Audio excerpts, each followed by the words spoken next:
Bismillahirrahmanirrahim. Assalamualaikum warahmatullahi wabarakatuh. Alhamdulillahi rabbil alamin. Allahumma salli ala sayyidina Muhammadin wa ala alihi wa ashabihi ajma'in. Ya Allah, berkahi majlis ini. Jadikan siapapun yang hadir menjadi hamba-hamba yang Engkau sayangi.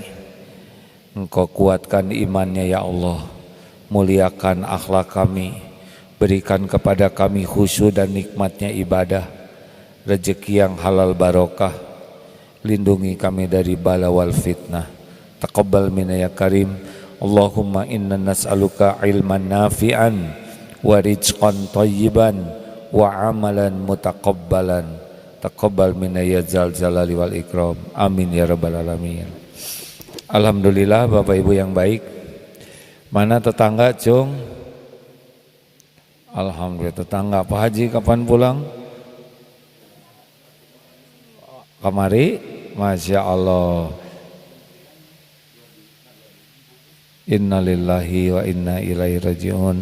Allahumma gfir laha warhamha wa'afiha wa'fu anha. Ya Allah, ampuni, terima amal kebaikannya, lapangkan kuburnya, ringankan hisabnya, jadikan ahlul jannah ya karim. Amin ya rabbal alamin. Alhamdulillah beliau baru pulang haji juga dan orang tuanya wafat. Mudah-mudahan doa kita semua mengantarkan orang tuanya di kuburnya lapang dan jadi ahli sorga. Amin ya rabbal alamin. Sekali lagi, mana tetangga Cung? Alhamdulillah, nuhun Raden, Masya Allah. Baik Bapak Ibu, kita lanjut ya. Kali ini kita akan membahas surat Al-Hujurat ayat 10, 11, 12. Ini penting karena banyak yang kurang memahami apa yang boleh dan yang tidak boleh. Dalam surat yang ke-10-nya, a'udzubillahi minasyaitonirrajim, innamal mu'minuna ikhwah. Sesungguhnya orang yang beriman itu bersaudara. Jadi mau orang Indonesia, Afrika, mana aja kalau udah punya iman, saudara. Jadi saudara itu macam-macam. Tapi secara intinya ada dua. Satu, bersaudara karena satu turunan Nabi Adam dan Siti Hawa ya, Adam dan Hawa. Mau Islam tidak Islam sebetulnya saudara seturunan. Dan yang kedua, saudara yang terkuat itu adalah saudara karena iman. Innamal mu'minuna ikhwah. Jadi orang yang beriman tuh dimanapun bersaudara. Makanya kalau kita ketemu orang Islam yang beriman ke Allah itu udah jadi saudara kita. Ada juga saudara kandung secara darah ya, tapi yang paling kuat yang ke bawah sampai ke akhirat adalah saudara seiman. Nah, kalau orang sudah meluaskan rasa bersaudaranya jadi beda hidupnya. Lihat tukang dagang, oh ini teh saudara saya. Mending saya beli ke saudara. Beda ya. Pasti nggak akan banyak nawar ya. Ini berapaan nih? Cengek berapa? Cengek berapa sekarang? Nggak usah dipikirin lah. Penting mau digayem ya. Ini berapa? 40.000. Ini saudara. Bayar 50. Rugi enggak? Yang rugi itu yang nawar. Berapa ini? 40.000. 5.000 ya. Sekarang kita bahas yang lebih dalamnya lagi. Wa aslihu. Jadi kalau ada orang Islam ini bertengkar, 1, 2, nah kita bisa jadi yang ketiga, yaitu yang bagian mendamaikan. Jadi kita tidak harus selalu berpihak ke A, B, tapi kita berpihak pada damai. Bekal banyak perselisihan ya, tidak usah heran, tidak usah aneh karena orang beda-beda.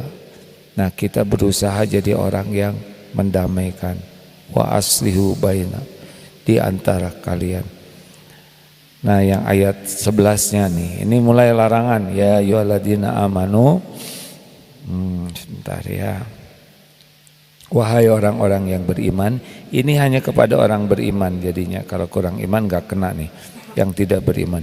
Ya ayyuhalladzina amanu la yaskhar qaumum min qaumin asa ayyakunu khairum minhum. Wahai orang-orang yang beriman, janganlah satu kaum mengejek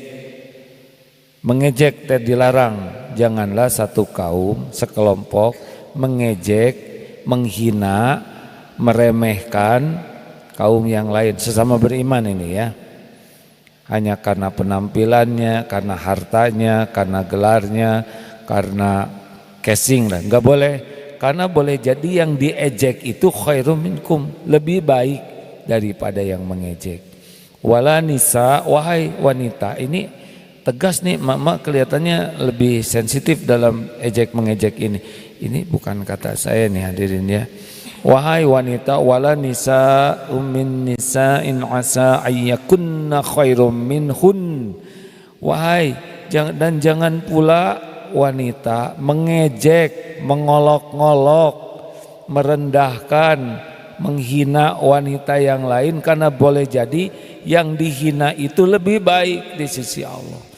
Mungkin tahajudnya lebih bagus, air mata tobatnya lebih banyak, sangat mengurus kepada anaknya, sangat berbakti ke orang tua. Kita tidak tahu kedudukan seseorang di sisi Allah. Kita menghina, ternyata orang itu dicintai Allah, celaka kita.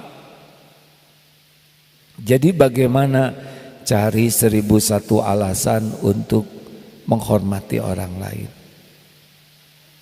Kayak gini nih, saya lihat bapak-bapak ini masih muda, oh dosanya lebih sedikit.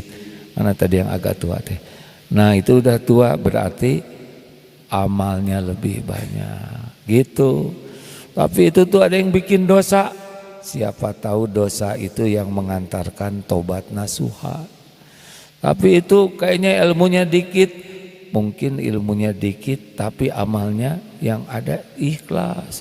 Si bapak itu mah tua-tua gak bisa ngaji. Mungkin sambil belajar ngaji sambil tobat. Kita sambil ngaji sambil ujub. Makanya udahlah, cari 1001 alasan untuk tidak merendahkan orang lain. Teruskan jangan. Terus mana lagi tadi sampai terus sambil nyari. Nah, wala talmizu anfusakum, janganlah kamu mencela dirimu sendiri. Artinya gini, jangan suka mencela orang lain, karena kalau kita mencela orang lain, dia jadi mencela kita. Kalau ada perbedaan pendapat, ini mak-mak, bapak-bapak, kan umat Islam teh banyak. Kalau ada perbedaan pendapat, bagaimana kemarin caranya? Satu, kalau ini kunut, ini tidak kunut, ini bismillahnya dijaharkan, ini terdengar pelan. Di Masjidil Haram kunut tidak? Tidak. Di sini yang banyaknya Imam Syafi'i kunut ya. Jadi gimana kalau ada perbedaan pendapat? Jangan banyak komentar. Pertama kita nggak ngerti ya. Mau diomongin juga ngomongin apa? Lebih baik diam. Oh nah itu mah kunut, itu kunut. Badai belajar heula. Yang kedua, belajar. Jadi kalau ada perbedaan pendapat tuh jawabannya adalah apa? Belajar. Kenapa ini kunut, kenapa ini enggak kunut, kenapa ini pakai sayyidina, kenapa ini enggak, kenapa ini bismillahnya keras, kenapa yang ini kok pelan bismillahnya. Kalau udah belajar kita jadi ngerti. Jadi bukan berdebat tapi belajar. Jelas Pak? Jangan dulu mengomentari sesuatu yang kita tidak tahu. Nanti jadi punten ya. Ini tadi pagi sedang mau muhasabah. Ini tidak menyalahkan siapapun ya. Biasanya muhasabah itu kan enaknya lagi gelap. Terus saya berbisik ke panitia, kalau bisa lampu luar itu agak digelapkan supaya tidak silau dan bisa lebih khusyuk. Maka yang terjadi adalah Bray, jadi kayak diskotik ya kan. Aduh, saya udah istighfar lagi, astagfirullah. Lagi Bray tenu ini yang Allah. Itu rada emosi itu. Ini teh gimana, dan gak berhenti pindah sana, mati lagi, yang naik itu aduh ya Allah. Kalau nggak ingat ini ujian ya, tadinya mau keluar saya teno, tapi harus husnudon, niatnya baik. Masalahnya apa? Saya cari tadi siapa ini yang lampunya mati, itu saya nyuruh kepada seseorang, mana panggil. Nah ketika datang tadi matiin nyalain lampu, iya. Pertanyaannya sederhana, tahu tidak? Tidak tahu katanya. Jadi colekannya ketrak.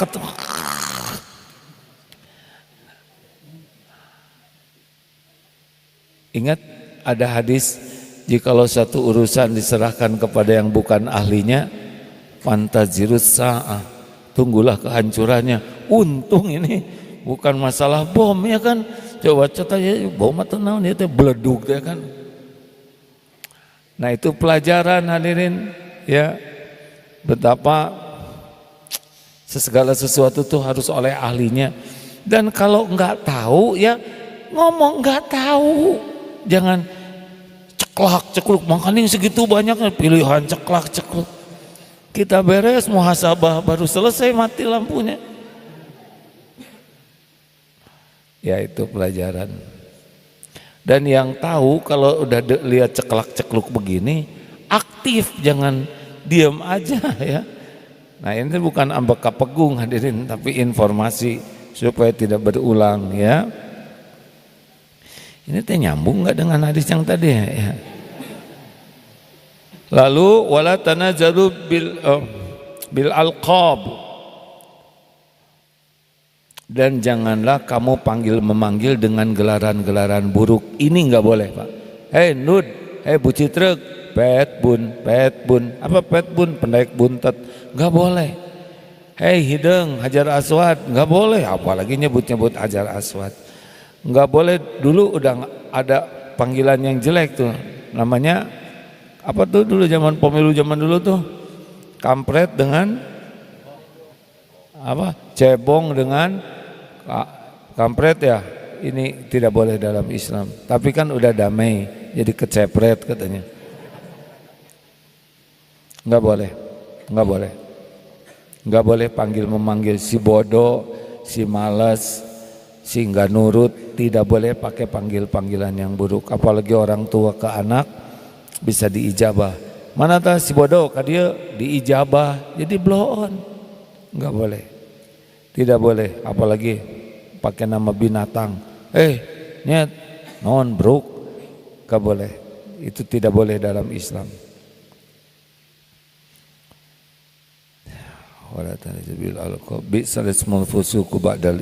Nah, seburuk-buruk nama adalah fasik sesudah iman. Wa malam yatu faulaika humuz zalimun, dan barang siapa yang tidak tobat, mereka itulah orang-orang zalim. Jadi orang yang tidak suka istighfar teh orang zalim, Pak. Kita sering melihat orang zalim tuh yang menghina, mencaci, padahal kita juga zalim kalau tidak tobat. Kenapa? Karena yang mencelakakan kita itu adalah diri kita sendiri. In ahsantum li anfusikum wa in asatum falaha. Jika kamu berbuat baik, kebaikan itu untuk dirimu sendiri. Jika kamu berbuat buruk, keburukan itu untuk dirimu sendiri. Jadi yang mencelakakan kita siapa?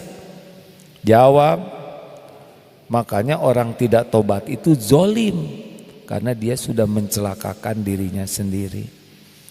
Makanya orang-orang yang jarang minta ampun ke Allah itu manusia zalim sebetulnya.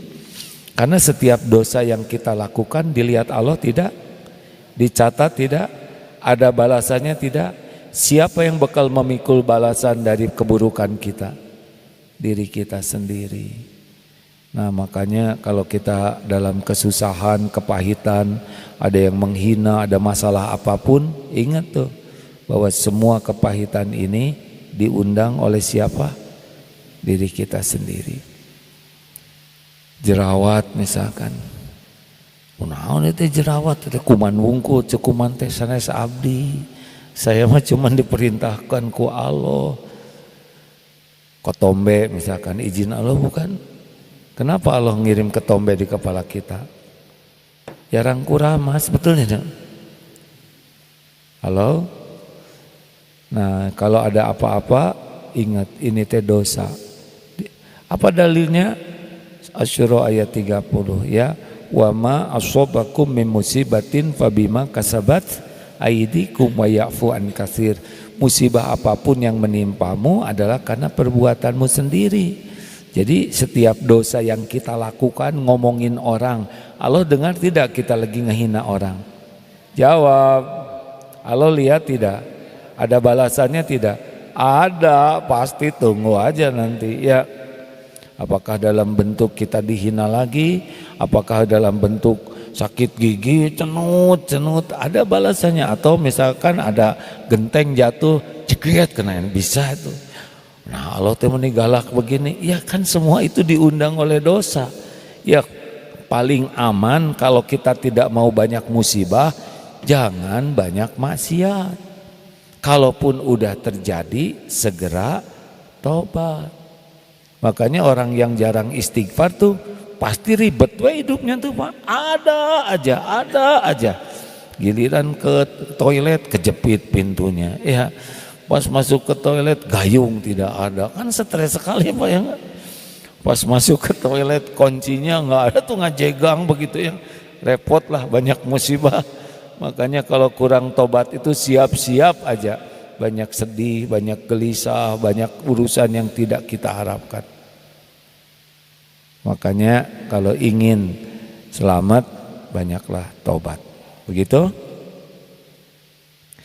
Yang ayat 12-nya, ya ayyuhalladzina amanu tanibu katsiran minadz-dzann inna ba'dadz-dzanni ism.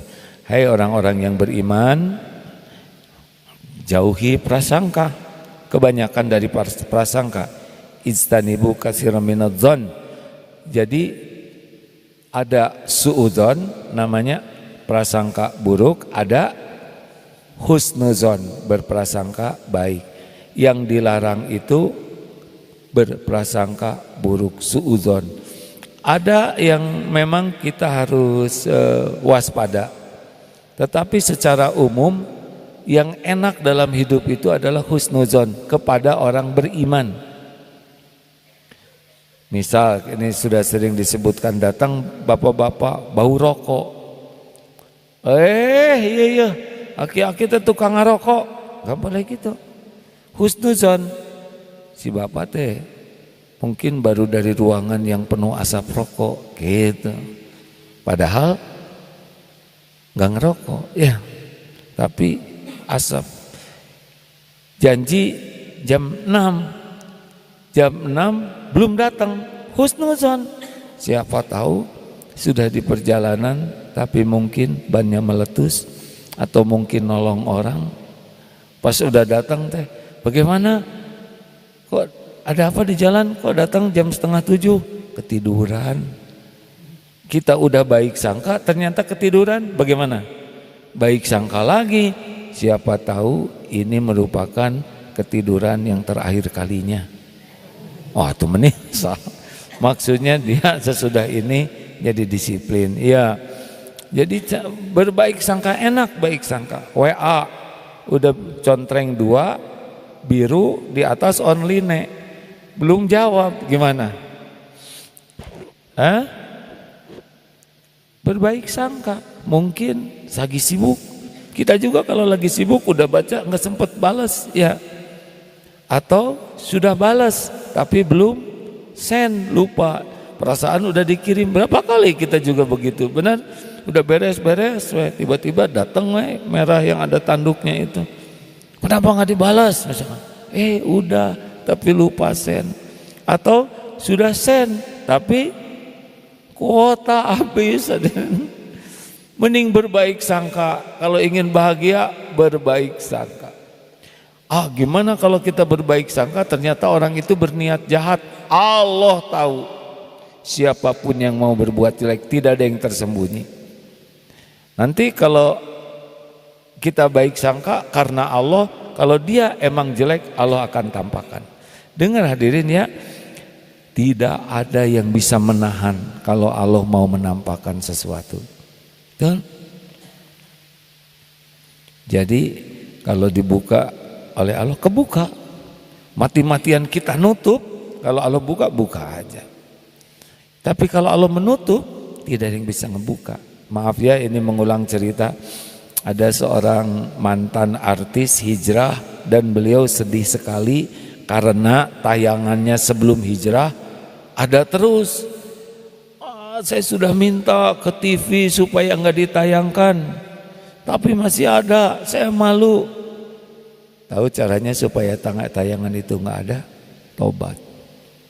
Kalau Allah menutup, nggak ada yang ngebuka. Sama seperti kita kan dihargai orang karena Allah menutup, benar? Kalau dibuka aib, tutung ini, ya. Bapak ijazahnya asli nggak? Misalkan, saya udah niat nggak ngomong ijazah, astagfirullahaladzim. Udah, cup ya. Terlintas aja ijazah itu. Oleh karena itu pelajarannya ya dari bab ijazah itu, kalau Allah mau ngebuka mah susah. Kalau ijazah di piagam ya.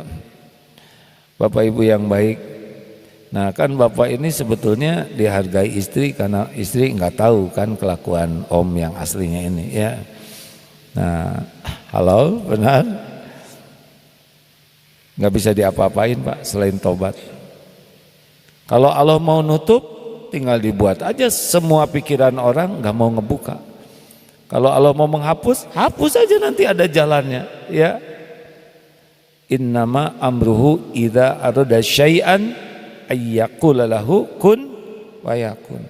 Makanya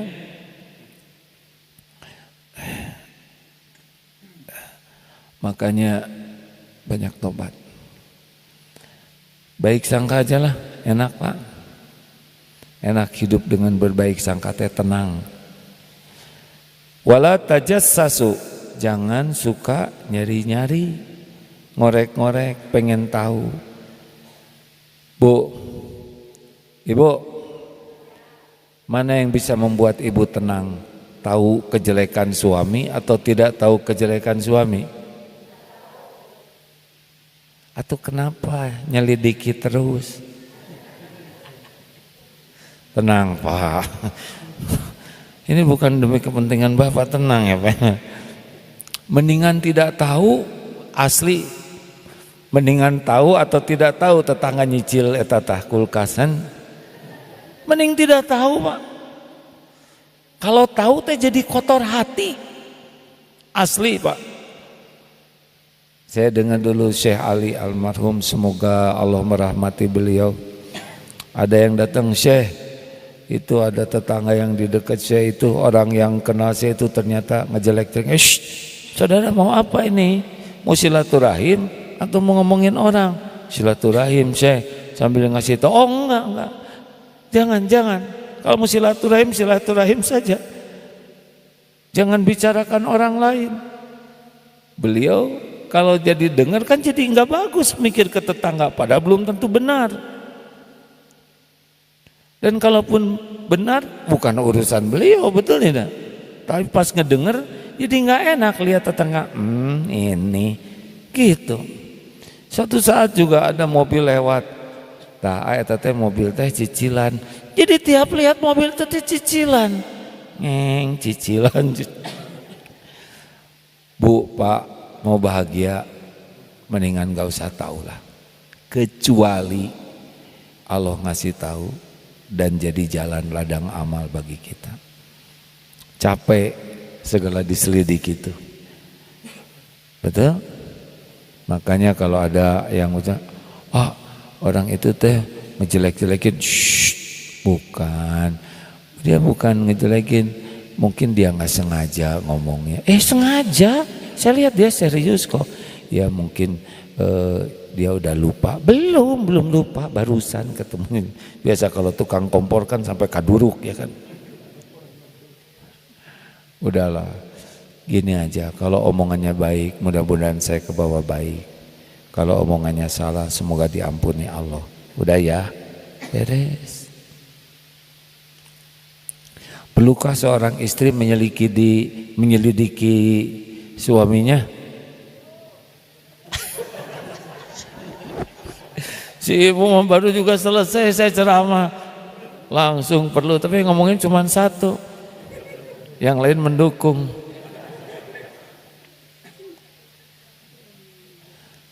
Kalau boleh milih ya, mendingan tidak tahu kejelekan pasangan hidup kita, tapi jadi baik, daripada kita tahu jadi liar dan tetap liar, ya kan? Benar? Siapa di antara kita yang tidak punya aib dan kesalahan? Kalau tiap kesalahan suami, kesalahan istri kita tahu, pusing kita ini, betul? Mendingan berbaik sangka sajalah, doakan kebaikan. Gak usah suka ngebuka-buka HP orang lain ya. Kalau suami buka HP, ibu tutup aja matanya. Begini. Bapak juga gak usah lah, kecuali yang memang jadi kewajiban. Misalkan Allah udah memperlihatkan ya, nah kita jadi tahu, nah kita selesaikan baik-baik urusannya. Tapi kalau belum tahu, udahlah, mending keneh kita tidak tahu tapi jadi baik. Benar? Kan yang penting kan jadi baiknya, bukan jadi tahunya. Lanjut. Wala tajassasu, jangan suka ngorek-ngorek. Kerjaan saya intel bagaimana? Misalkan ini ada intel ke sini, ya tobat ya kan, luruskan niat. Tugas dari komandan, ini intelin Agim. Nah di jalan ganti niat, saya mau belajar ngaji, gitu aja. Lapornya gimana? Ya laporkan ceramah ini. Ini ceramahnya komandan, bahwa komandan harus tobat. Kan jadi bagus.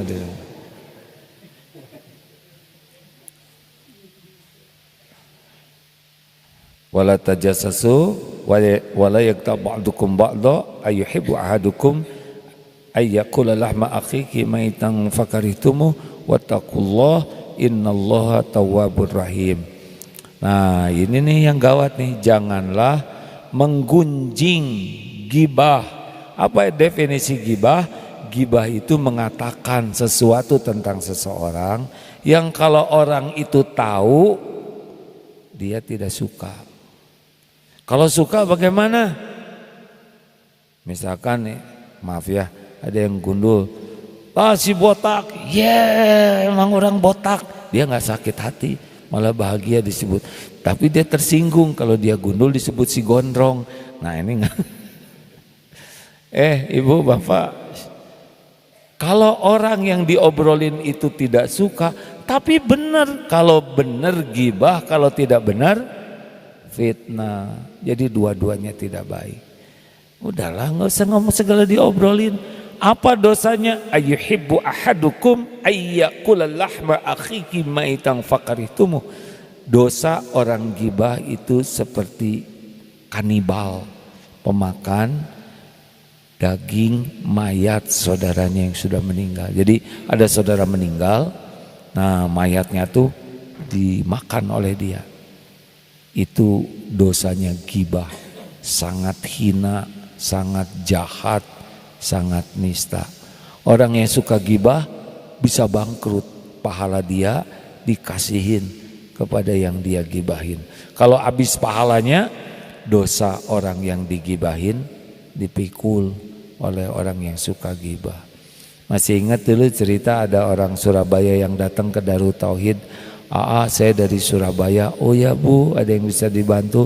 Saya mau minta maaf. Loh, datang minta maafan baru kenal.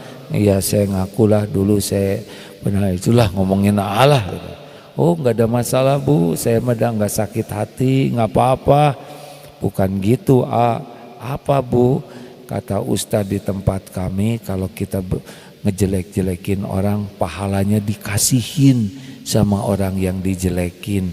Nah, saya jauh-jauh ke sini, tolonglah pulangin lagi Pak. Gimana mulanginnya dia? Makanya kalau ada bapak ibu yang rajin ngejelek-jelekin orang tuh luar biasa banget itu. Habis tuh pahala sholat, pahala ngaji, pahala sedekah, pahala umroh, kasihin. Udah mah cuman dikit pahalanya. Gimana kalau habis pahala kita di akhirat, gimana coba? Gimana? Dosa orang yang kita jelek-jelekin dipindah ke kita. Dia tidak zina bisa dapat dosa zina, dia tidak maling bisa dapat dosa maling tuh. Buah dari ghibah. Udahlah, mau ngapain ngejelek-jelekin orang, benar? Kita juga jelek. Halo, tong ngobrol wae mak. Kalau ngobrol yang baik-baik nih ya. Kalau kita ngobrolin kebaikan orang, wajah kita kan pas-pasan ya, jadi manis. Tasih ece etamanya, meni bager. Orangnya tuh ramah, sopan, dan suka ngasih uang. Dan itu kalau nraktir teh kayak nggak ada pelitnya sama sekali tuh. Saya mah senang. Enak tidak? Wajah kita ke bawah enak. Yang tadinya kurang manis jadi rada manis ya kan. Sok sekarang ngomongin kejelekan orang. Ada yang jadi cakep ngomongin kejelekan orang? Enggak, diubah ku alon. Aing mau nikah beda. Yang utak cuman dengan aduh, jangan dipotong ya, diviralin nanti saya nggak enak. Udah mau wajah pas-pasan ngomong jelek jadi pengen utah. Mana coba lihat, orang pemarah, orang lagi menghina, orang lagi memaki-maki, nggak ada cerita, itu wajah dibuat bagus oleh Allah. Benar? Ini yang itikaf perjuangan betul ini ya. Tadi malam sampai jam berapa? Makan sama kambing 10, bagus. Udah gitu susah tidur. Terus lantainya basah camping. Emang mau begitu kalau camping. Dingin. Harus camping. Pas pulang lihat kasur jadi empuk ya kan? Karena di sini keras. Sing sabar. Kelihatan yang tadi malam camping sekarang merem ya kan? Jangan nyari-nyari kesalahan orang, jangan ngobrolin kejelekan orang. Kalau tahu kesalahan orang bagaimana, aib tutup, jadi kuburan. Kalau tahu kubur aja, mendingan enggak tahu. Kalaupun mau menyampaikan ke orang lain, jangan disebut namanya. Tapi jangan ditunjuk. Saya enggak nyebut nama si Eta tah ya, sama aja ya. Dah mau bahagia. Udahlah, nggak usah ribet dengan kejelekan kesalahan orang, kecuali yang jadi tanggung jawab kita untuk memperbaikinya. Begitu? Enak hidup mah, ngobrol mah yang enak-enak we. Berbaik sangka, ngobrolin kebaikan orang. Kalau mau bahagia ya begini. Tapi kalau tidak mau bahagia, kunaon si eta teh kitu-kitu teh. Ini mah rahasia ya, hanya kita-kita aja. Saya udah janji sama dia nggak akan ngomong. Udah. Kalau orang udah ngomong kayak gitu, pisah dari kita, kita yang diomongin oleh dia. Dia tidak akan berat menjelekan kita, sebagaimana dia tidak berat menjelek-jelekan orang lain. Jaga jarak. Kalau ada orang suka ngomongin kejelekan orang, ingat ya, yang bicara dan yang dengar sama dosanya. Saya temen gitu-gitu tuh udah pelit, jorok. Nah, itu walaupun seencret begitu sama dosanya. Ini karena wajahnya, maaf ya para pemirsa, ini wajahnya wajah Sunda ya, wajah oncom kita ini ya, penggemar oncom. Jadi auranya mau bahasa Sunda terus nih ya. Jadi walaupun seencret tetap akan dicatat oleh Allah. Begitu, jadi jangan ngejek siapapun, jangan saling mencela, jangan memanggil gelaran buruk, jangan berburuk sangka, jangan nyari-nyari aib kejelekan, kalau ada tutup perbaiki, jangan gibah ngobrolin kejelekan orang. Siapa yang paling mulia di antara yang hadir? Inna akramakum indallahi atqakum. Mulia tidak diukur oleh harta, gelar, pangkat, jabatan, popularitas, itu mah casing. Mulia itu ukurannya takwa. Nah begitu. Ada yang nanya, gimana ya caranya supaya saya tuh pengen sukses? Coba tahu rahasia sukses yang paling gampang? Hayya 'alas shalah. Mari kita sholat. Hayya 'alas shalah. Ayo mari kita sholat. Lanjutannya apa? Hayya 'alal falah. Mari raih kemenangan, kesuksesan. Sholat kuncinya. Jadi enggak ribet, Pak. Bapak Ibu ingin sukses? Ya lihat sholatnya. Kalau sholatnya jelek, susah. Kalau sholatnya bagus, melimpah pertolongan Allah. Gitu. Kan ingin anaknya sukses, ya sholatnya benerin. Saya ingin anak saya sholatnya bagus, orang tuanya yang benar sholatnya. TBM tepat waktu, berjamaah di masjid. Lah ini datang ke masjid Jumatan udah komat. Saya tidak boleh telat 2 kali. Kalau datang telat saya pulang duluan. Dia pulang sebelum salam. Mau gimana coba hadir? Bapak-bapak, lelaki, tahu perjalanan terjauh lelaki kemana? Ke masjid. Sepeda 100 km kuat. Jogging, lari 40 km kuat. Ke kantor kuat, ke luar negeri kuat, ke masjid 100 meter ngoyon dona tuh hadirin, enggak kuat. Kalau kita sholatnya kejaga, Allah ngejaga urusan kita lainnya. Karena sholat itu komplit. Dari niat, takbir, tahmid, tahlil, tasbih, al-fatihah, ayat Quran, ada syahadat, ada sholawat, ada sujud, ada ruku, ada doa di antara 2 sujud, yang semua keperluan kita terangkum dalam doa di antara 2 sujud. Tapi kan kita nggak sadar lagi doa, benar? Jadi kalau sholat bagus diijabah, beres Pak. Rabbighfirli, ditutup dosa kita, diampuni. Udah Rabbighfirli apa? Warhamni, disayang. Kalau udah dapat rahmat Allah, kita barokah Pak. Orang itu tidak selamat masuk surga dengan amalnya, tapi kita bisa masuk surga dengan warhamni, berikan rahmat kepada saya. Udah warhamni apa? Wajburni, cukup.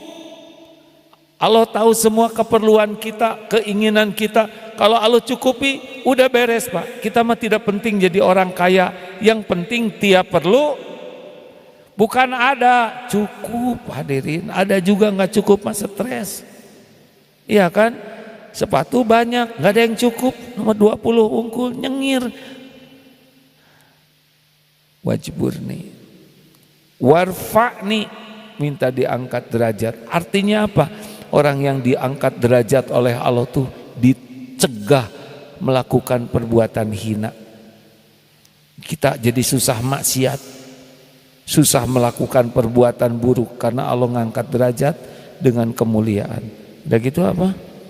Warzuqni, Allah tahu apapun yang terbaik bagi kita. Semua rezeki milik Allah, memberi, ngambil, melapangkan, menyempitkan, mengadakan, meniadakan, itu Allah yang mengatur. Gak usah takut sholatnya gak benar, sholatnya bagus, rezeki pasti datang. Enggak ada keraguan sama sekali. Dipilih nanti yang halal barokah, rezeki yang tidak menjadi masalah, malah menjadi kebaikan. Terus apa lagi? Wahdini, petunjuk. Ini bicara ini kalau nggak dikasih petunjuk oleh Allah bisa ngawur, Pak. Ngambil keputusan ngawur, nyekolehkan anak kita nggak tahu mana yang terbaik, kerjaan nggak tahu. Kalau ditunjuki oleh Allah gampang urusan itu. Kayak ada sekarang Google Map atau Waze gitu ya. Kalau ada petunjuk kan gampang, betul tidak?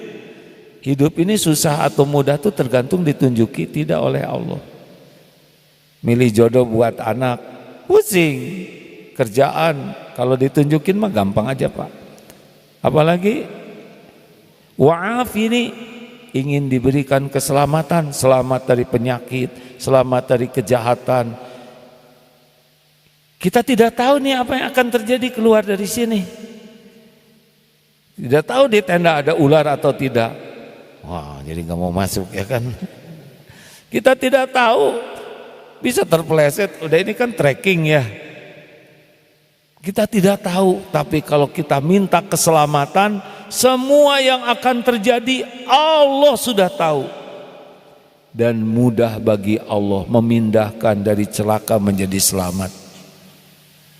Makanya luar biasa pentingnya tuh. Minta diselamatkan. Terakhir, wa'fu anni. Apa bedanya Rabbik firli dengan wa'fu anni? Kalau yang ini ditutup, kalau yang ini dihapus.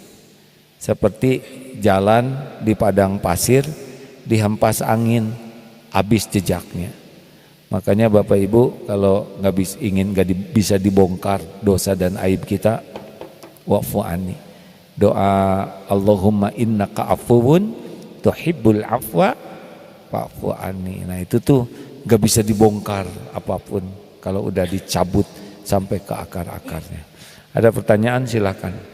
Para pemirsa yang budiman di seluruh penjuru bumi, karena ceramah bisa disaksikan kemana-mana. Ini adalah masjid Blue Mosque, artinya masjid Bulau ya, masjid biru.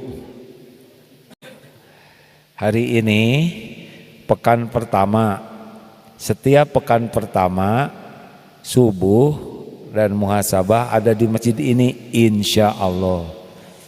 Kemudian nanti jam 10 di Masjid Eko Pesantren 1. Ini Eko 2 nih, Eko Pesantren 2. Nanti kayak jam 10 biasanya di sana. Kalau pekan kedua itu di Istiqlal. Paginya di BSD, siangnya jam 10 di Istiqlal. Ini yang secara syariat ngunci pekan pertama dan pekan kedua. Kalau pengajian yang rutin di mana? Di Geger Kalong malam Jumat, kajian Ma'rifatullah. Nah ini yang hadir siapa? Ya ini ada tamu campingers ya. Mana yang campingers? Waduh ya ini wajah-wajah petualang. Tahu petualang? Makan tulang. Astagfirullah, sia-sia. Ada berapa puluh tenda ini ya, campingnya di sana ada camping ground. Selebihnya ada tetangga, mana tetangga ngacung lagi? Itu 2, 3, 160 lah ya. Kok ngepas? Karena bungkusannya 160. Nah, ada juga pesantren kilat. Jadi kalau pekan pertama teman-teman mau datang ke sini ya silakanlah di sini ya. Alhamdulillah. Ada pertanyaan tidak? Nah gitu ya, jangan suka mempersulit orang lain. Sok boleh nanya. Luar biasa bijaksana sekali. Kalau gitu ditambah aja ilmunya ya. Kita pasti menghadapi situasi ini ada yang nanya, gimana salah satu obat supaya tenang kalau ada masalah? Dengar, ada satu kata kunci. Hujan pasti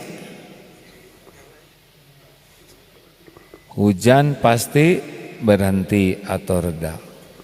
Pernahkah ada hujan terus-terusan seumur-umur? Tidak ada. Badai pasti berlalu. Benarkah? Badai segitu besarnya, pernahkah ada badai yang terus-terusan? Tidak ada. Malam pasti ganti jadi siang. Ini penting nih. Pesta pasti usai. Nggak ada pesta seumur-umur. Apa sih artinya? Semuanya ada saatnya berlalu. Show must go on. Ini penting. Jadi kalau kita lagi ada masalah, ingat aja yang tadi. Ini pasti ada akhirnya. Sama kita kalau lagi, waduh untung ini nih, ada akhirnya. Dapat jabatan, ada akhirnya. Betul tidak? Semuanya. Wah, saya lagi ada masalahnya, difitnah. Pasti berhenti suatu saat yang memfitnahnya. Mungkin dia tidur, betul tidak? Dan nggak mungkin ngambek. Bapak juga gitu. Misalkan istri lagi, pasti berhenti ya nggak? Dan nggak mungkin capek kan itu bapak teh kunang gitu, ambil capek Pak. Benar tidak? Kalau ada orang marah pasti berhentilah. Nggak mungkin marah seumur-umur. Makanya kalau atasan marah, ya nggak usah disuruh diam, tinggal dijauhkan aja HP-nya. Kira-kira 10 menit ya. Maaf bos, putus-putus, boleh diulangi. Pasti berhenti dia. Dipecat ya kan. Iya, semuanya ini ada waktunya. Benar-benar ini harus kita yakini. Jadi nggak akan gitu selama-lamanya. Coba kalau sakit, ujungnya gimana? Kata siapa sembuh? Ada yang sembuh, ada yang tidak usah diobati lagi, ya kan? Semuanya ada waktunya. Semuanya ada waktunya. Jadi kalau lagi episodenya lagi nggak cocok gitu, udah yakin ini akan berlalu. Saya tidak akan nyebut masalah ijazah itu ya. Ini ijazah akan berlalu. Tapi nggak tahu kapan ya. Cara yang paling mudah adalah siapa yang nyebut tunjukin, kata beliau tunjukin. Kalau pengen cepat berlalu, apapun berlalu Pak. Ada coba di Indonesia ini kejadian-kejadian berlalu, tapi nah ada yang berlalunya tuh beranak masalah baru. Kalau dia memang hidupnya bermasalah. Ya saya perhatikan gitu di negeri ini Pak. Wow berjaya. Turun presidennya mulai babak belur ya, yang bersandar ke sini. Tapi yang lempeng-lempeng mah, yang hidupnya lurus mah, ya lurus we. Makanya supaya berlalunya urusan tidak beranak masalah lain, udah jadi orang lempeng aja lah. Ya, cuman sebentar kok di dunia ini, enggak lah, enggak lama. Manggung di dunia ini sebentar.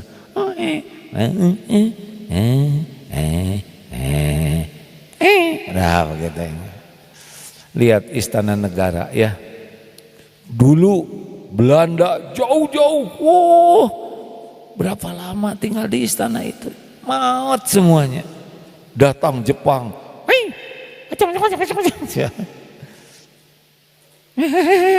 maut semuanya. Ganti presiden pertama, ada waktunya berlalu. Ganti presiden kedua, berlalu juga. Giliran. Nah yang enak dikenang itu adalah yang ketika takdirnya manggung benar. Jenderal Sudirman berlalu juga, tapi sampai sekarang dikenang, betul tidak? Benar. Jenderal Hugeng, polisi yang sangat monumental di Indonesia, jabatannya berakhir, tapi kemuliaan penghormatan kepada beliau sebagai polisi jujur nggak berakhir. Nah sebetulnya semua pasti berlalu ini harus mewariskan sesuatu yang manfaatnya lama, itulah ketakwaan isinya diri kita. Ya, ini bapak-bapak dulu kan nggak seperti ini wajahnya ya. Waktu SD begini nggak takut lah sekelas ya nggak. Kalau SD kita langsung begini, betul ini raja di kelas.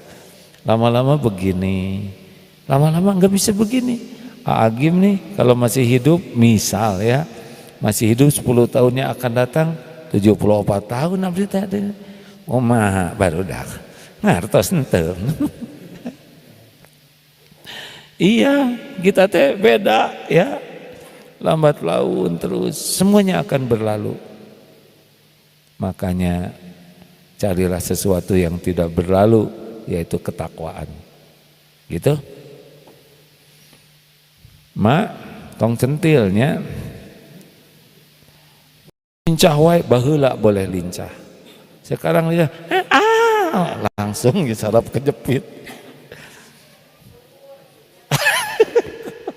Apa mak tuur? Tapi di desa mah enak ya, di sini mah ya. Oh, ada satu lagi penutup nih. Dulu ketika pertama kali pindah ke sini, Pak, aduh lihat pemandangan tuh, kan luar biasa ini. Yang camping mah terpesona. Saya heran, kenapa rumah beliau Pak Wahyu jendelanya kecil-kecil? Kenapa orang sini mah kecil-kecil?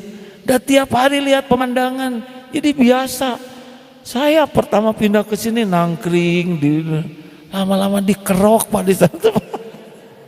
Dingin, tetapnya lempot di sini Pak. Jadi enggak lama ternyata Pak.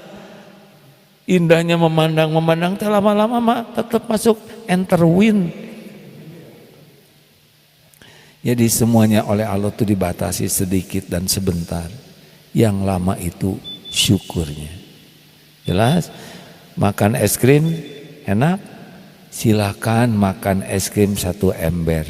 Pasti beda ceritanya ya. Duren enak? Enak. Silakan makan duren 1 karung. Pasti nanti dia dikarungin ya. Semua yang enak itu sedikit dan sebentar. Yang lama itu syukur. Terima kasih sahabat-sahabat yang menyimak lewat medsos. Alhamdulillah jam 6. Sampai jumpa hari Ahad di Istiqlal ya. Dan ini punten ya, rada gaya dikit aja. Dan bagi teman-teman di Perth, insya Allah Ahad selanjutnya di Masjid Darut Tauhid Perth, Australia. Gitu. Nuhun. Assalamualaikum warahmatullahi wabarakatuh.